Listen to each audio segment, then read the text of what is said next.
Good afternoon. I am delighted to be at the University of Arkansas at Monticello, and I'm grateful for the mask that was given to me by the University of Arkansas Monticello. And I see Dr. Peggy Doss here, who's been our host, the chancellor here. Thank you for your hospitality, and you welcome us to your beautiful facility, and for hosting a meeting of community leaders here earlier.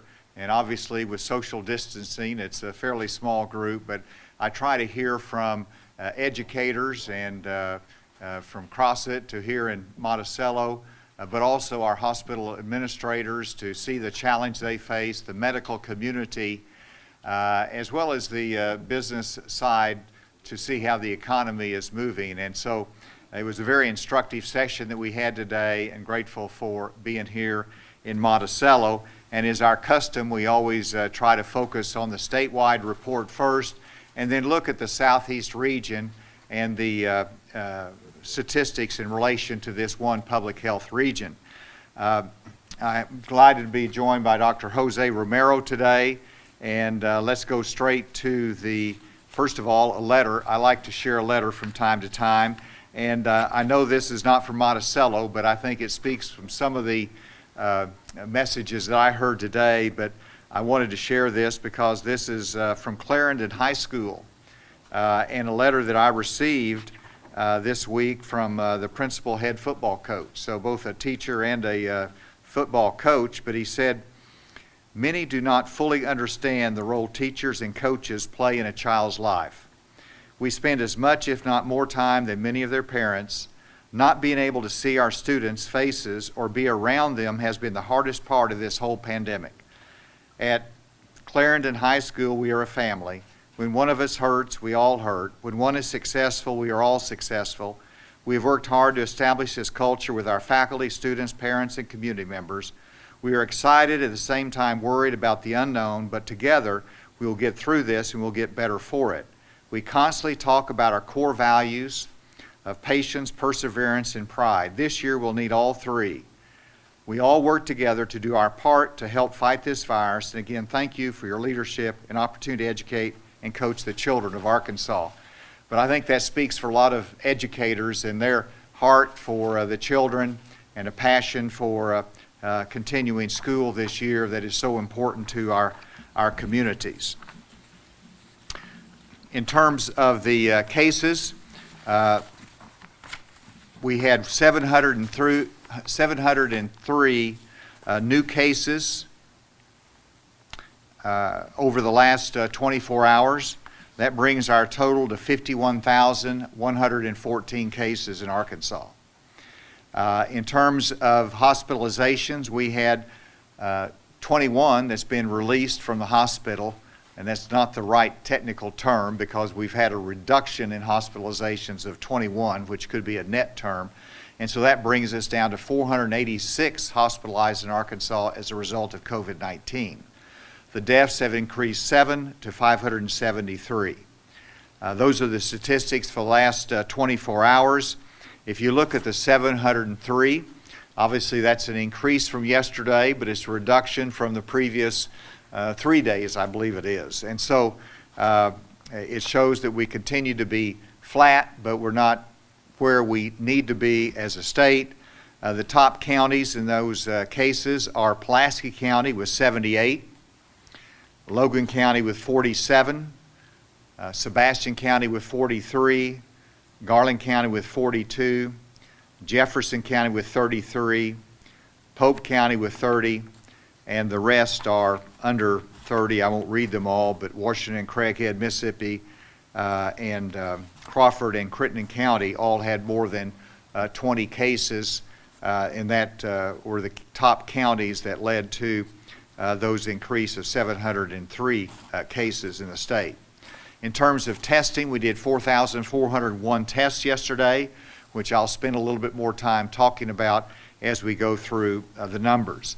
And then, as is our custom, let's go through the graphs. And I've got a little bit more than 10, but we go through them quickly because I like to go through the Southeast region.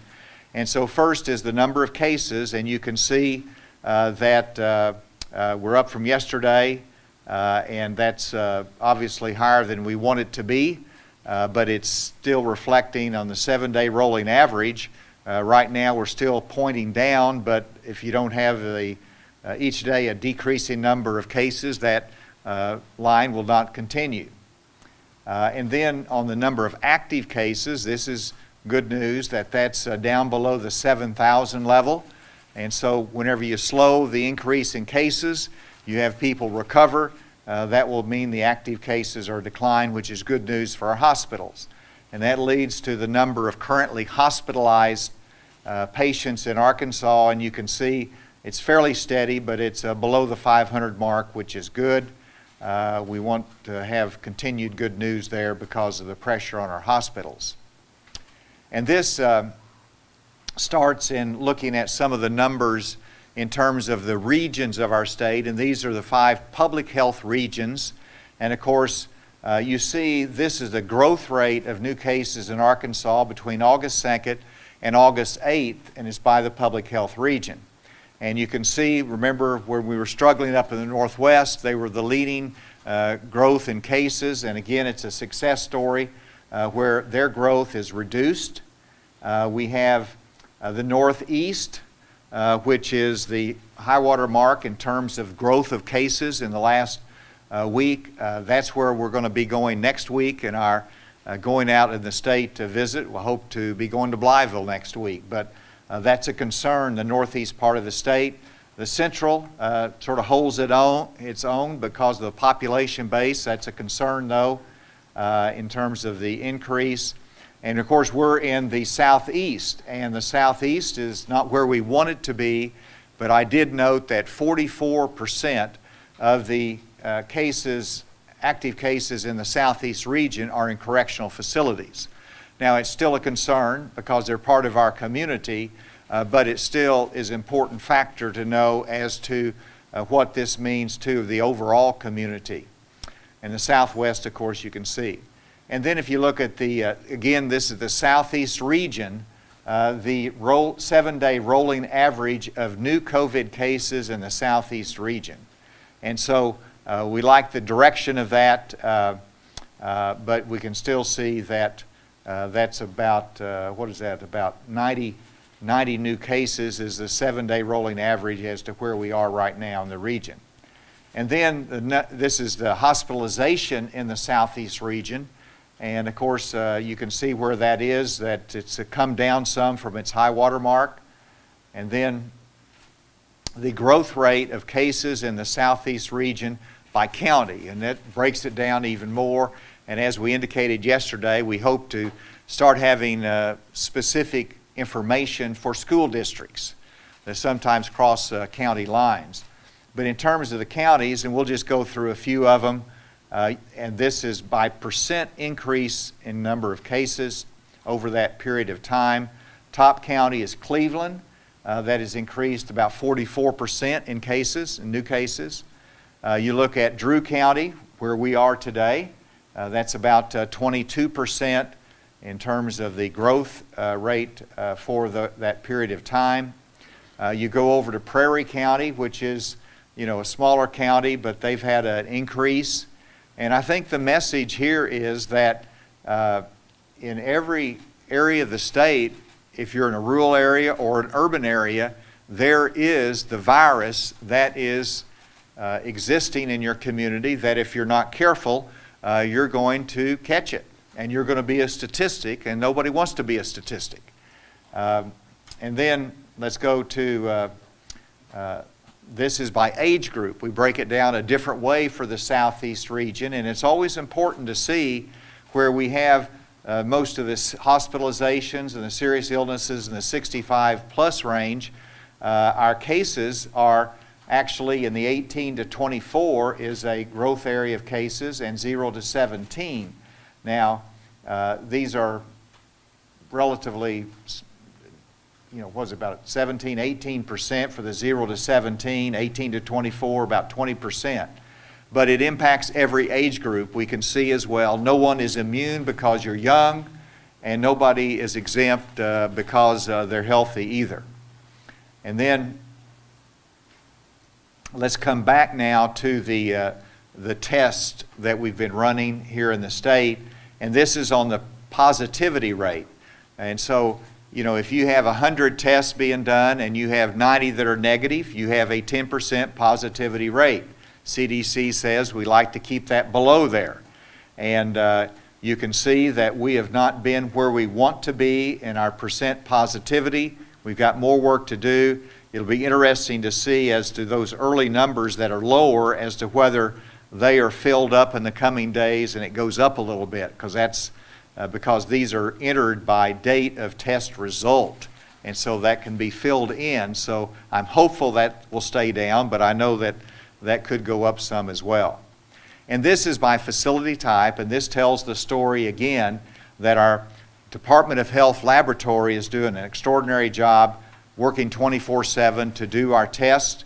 We got UAMS that does tests, which is reflected by the orange, and the red is the commercial labs that the Drew County Hospital is dependent upon. It is based upon our clinics that here that does the testing. They will send it off to a commercial lab if they don't send it to the Department of Health, and the commercial lab is decreasing in its production. Why is that happening? It's because there is incredible demand across the United States from Texas and Florida and California, putting pressure on the commercial labs. It delays the response time, and it is decreasing in the number as well. And so that's why we're putting pressure, and we're doing everything we can at a federal level to increase the production of our commercial labs, because that's hurting the information flow here in the state. And finally, before I turn it over to Dr. Romero, I wanted to add one point as an announcement today. And I'm announcing that today I will be signing a letter of intent with the Rockefeller Foundation and with other states, in which we are going to work as a consortium of states to enhance the buying power of states with our commercial labs, to strengthen our place in the marketplace so that we can give them confidence that they can expand, that they know the demand is there because the states have committed to that demand. And this is a letter of intent that I'll be signing that then as we get more information about what the state's commitments will be and what states want to join this, then we'll be able to get concrete as to what our expectations are and how that will benefit us. It would be nice to be working with the Rockefeller Foundation and other states as I sign this letter of intent to hopefully increase the access to our commercial labs for the benefit of the state of Arkansas. With that, Dr. Romero.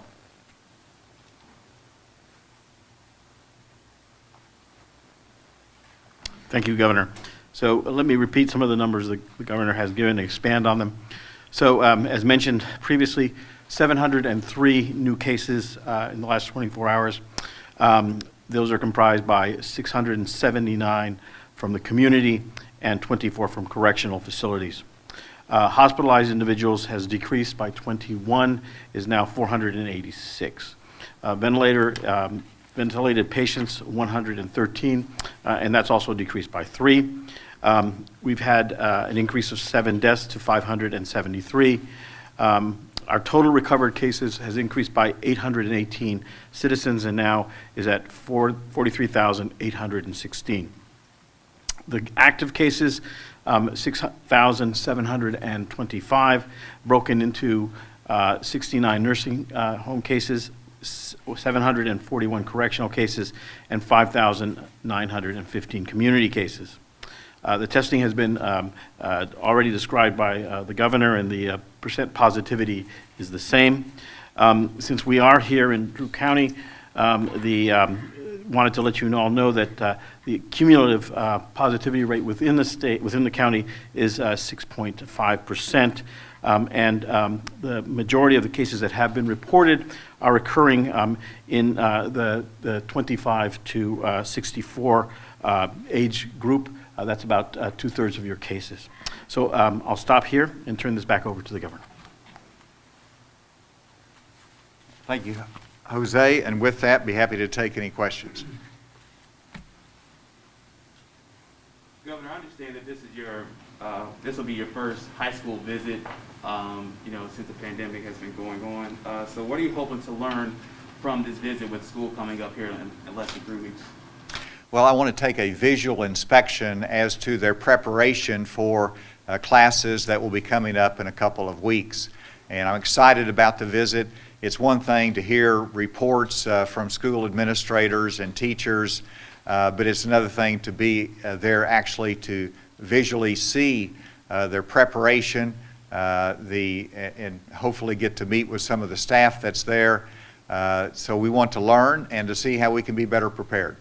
And speaking on that, yesterday the Arkansas Education Association said, quote, "We're not ready regarding the upcoming school year with COVID." So do you think this visit will grasp why these educators are so concerned about the reopening, especially with those in-person classes? Well, of course, anybody who goes to work in this environment or goes to any event in this environment naturally has to be worried. I mean, because we should be worried. If we go out into the public, if we go to work, by being worried, that means we're going to be careful. That means we're going to wear a mask, we're going to be careful to socially distance to protect ourselves and protect others. And so that's a natural feeling, and I understand teachers have a level of concern that I fully respect. That's one of the reasons I want to go today, to see the classrooms, to see the preparation, to make sure that they have what they need. And so let's get ready, let's be prepared, and I think we can have a good school year. Yes. Joe Burgess, MonticelloLive.com and HamburgHeadlines.com. First, welcome back to Monticello again, sir.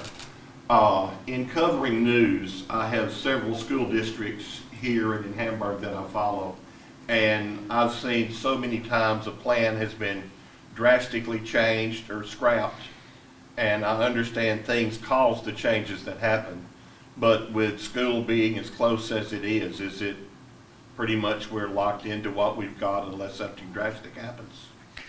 Well, again, I'm glad we had 2 extra weeks. The fact that we delayed school for 2 weeks gave us more time.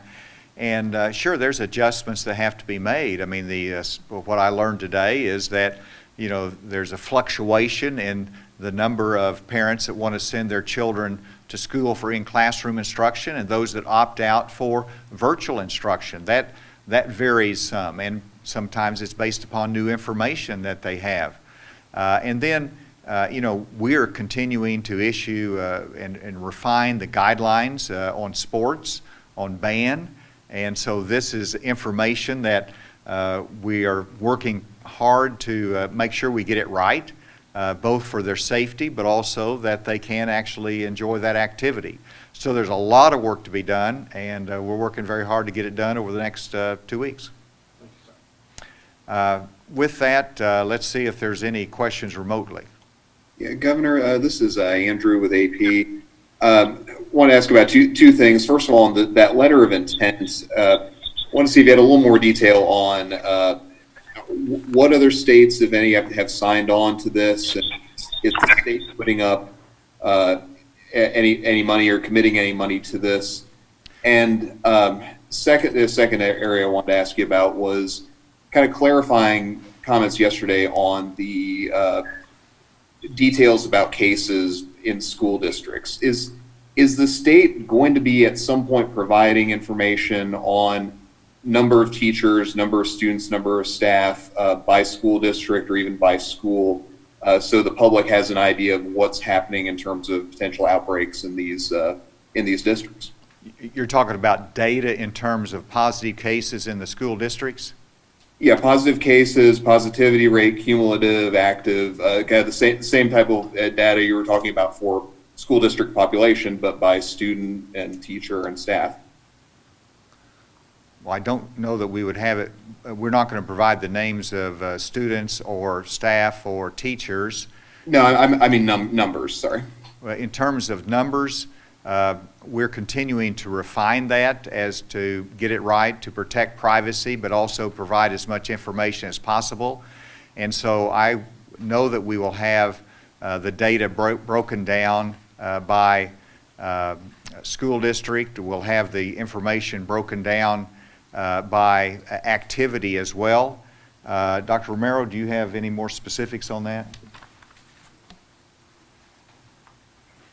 Thank you. So we are trying to work to get a more granular information to you. So there will be, as we talked about, sort of school district or, and if possible, down to the school level. We're discussing that now. We don't know whether we can actually do that and respect confidentiality and HIPAA, but we are going to work to that end, and we're looking at that very carefully. Andrew, in terms of the letter of intent, and it's a letter of intent that as we then get more specific information on the state's obligation, then it will be entered into a more formal contract, and then we will know what the state's obligation is, and it will be in terms of a commitment for purchasing and creating the demand for testing supplies in the future, so that the supplier and the commercial labs will know what the demand will be, because they've got that commitment by various states. In terms of what states, there's a small list of states that have agreed to this, and that's likely to grow, but we'll try to get that information to you through our office a little bit later. And you can have a signed copy of the letter of intent later today. Other question? Governor, it's Mitch McCoy at Channel 4 and Fox. The World Health Organization has recently suggested that non-essential dental care in areas of COVID-19 community transmission. Do you know of any changes regarding guidance for dentists in Arkansas that might be coming? I'm not aware of any change in guidance. We follow the CDC guidelines as supplemented by our own Department of Health. We have guidelines that are out there for our dental practice. I'm not aware of any changes to that. Next. Yes, right here. Governor Greg Reap, I'm with SalineRiverChronicle.com. Yes. And Greg, I just wanted to ask, I know you're dealing with a lot of issues with the schools and all that, but as far as we're in South Arkansas, talk about high school football, is the task force got a deadline on when they're going to come out with their recommendations for attendance and that type of thing, at the, assuming that football is played? That's an important question, Greg. And in reference to football, the guidelines are in place. We do not have the final go-ahead for, I know the schedule is in place, but the final go-ahead for resuming the game schedule. And I expect to have the discussion with and information from our working group very soon, and that decision will be made and announced. The expectation is that we're moving toward football games this year and the other contact sports. We have the guidelines in place. We just need to make sure that our experience in our practices and the conduct of the players leads us to the point that we feel comfortable in proceeding with the schedule. This next week, they'll be having some games that are benefit games, so that will be a good experience for them. We have some limitations on those. And then you ask about the attendance, and those are subject to separate guidelines from the Department of Health. And Dr. Romero, do you know where those are on the attendance? I think you approve them in mass, or do you approve them individually? They're individual. Yeah, come on. So as with any large event, a plan is submitted to the health department and approved individually. There are general guidelines that serve as a framework on which to submit those that request. So they're dealt with overall individually. Any other questions remotely?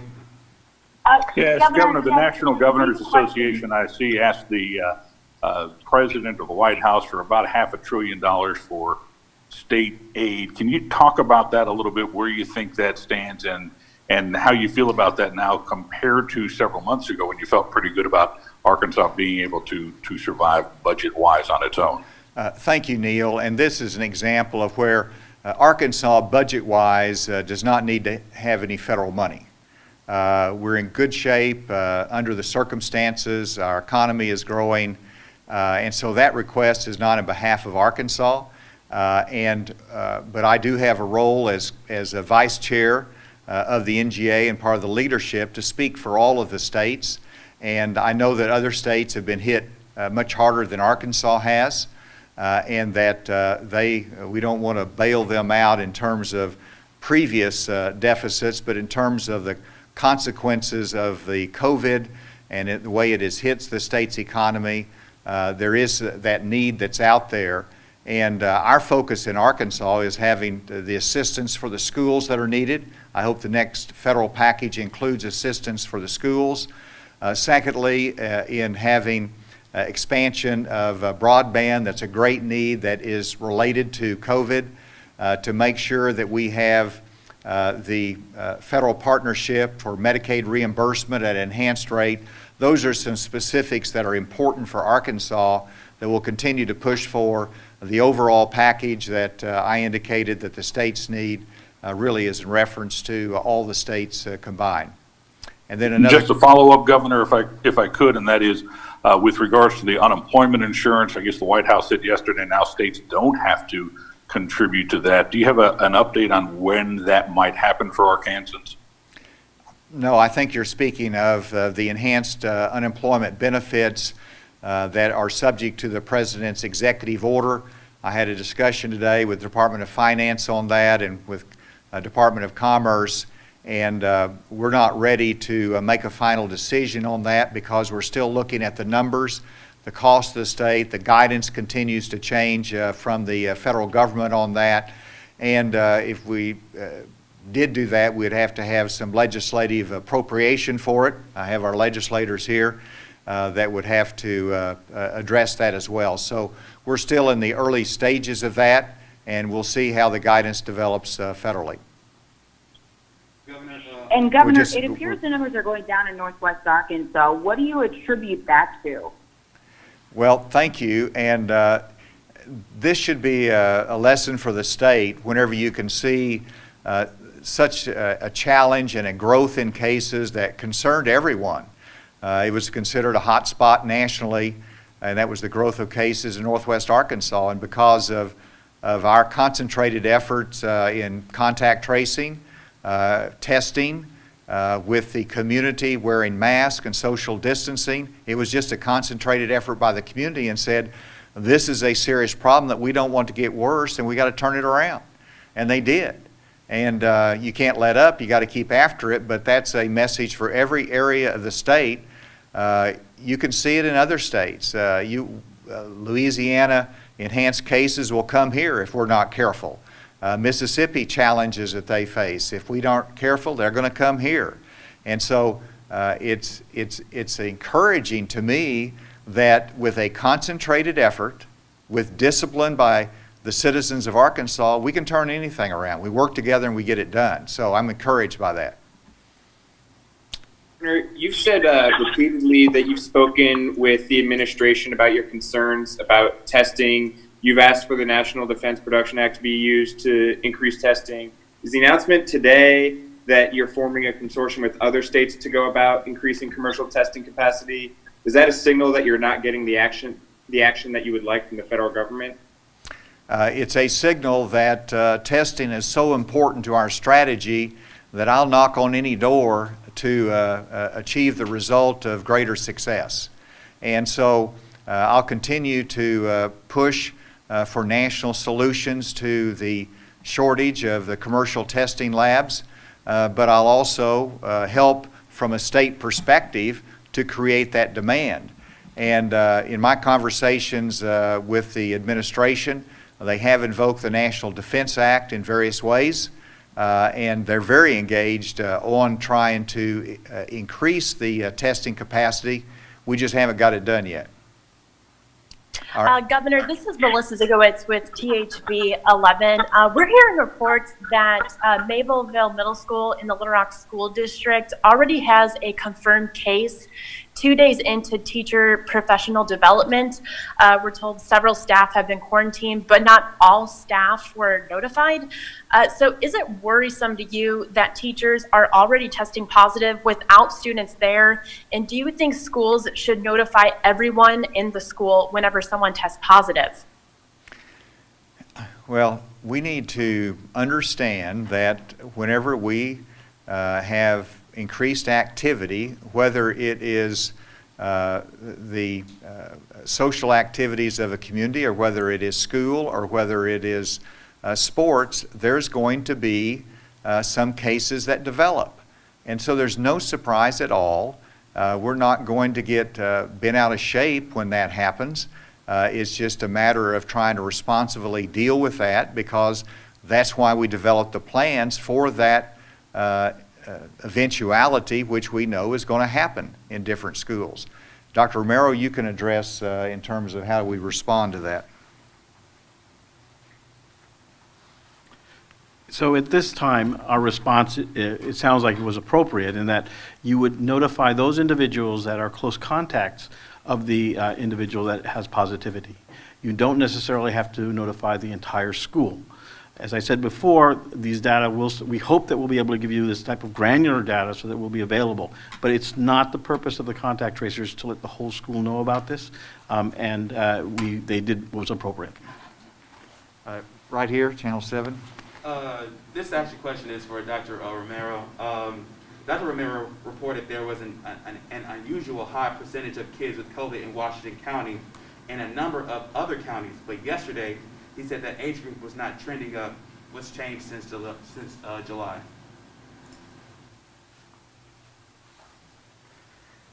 So I believe this was a response by the question by one of the reporters about a report of increased number of cases throughout the country, and we were also contributing our data to that. So yes, there was an increased number of cases. We have again tracked it. It seems to be going down. Part of that number of increased cases is from the Northwest because of the large outbreak that we had up there. So what we noticed in our data analysis internally was that the essential workers, those individuals that were engaged in essential activities, were bringing the virus home and infecting the children in the home. So we think that with the control of the outbreak in the Northwest, that's what's trending downward. So we're going to keep an eye on that. One of my last question to you is, you know, with your visit here to the school and kind of understanding whatever resources this school need or any school in Arkansas needs, from whatever you learned, do you hope to be able to swiftly provide those resources to Arkansas public schools? Yes, if there's a shortage of PPE, if there's a need out there, we want to be able to meet that need. That's exactly what we want to do. And, you know, I think the schools have done an incredible job from the reports that I received today in preparation. They have the PPE. They're prepared in the classroom. They have their blended education environment. So hopefully I'll be there simply applauding them and the work they've done and learning from it. But if there's a gap, we want to be able to close that gap. Is there? I think that concludes the questions unless I hear anything else. I will say that this has been a treat to be here today, and look forward to the session and going to the school. I want to thank the community again, and I want to give a special thanks to our communications team that come and make this possible, that we can broadcast from Monticello or we can broadcast anywhere in the state. They put it together and they work very hard to do it, so hats off to y'all. Thank you.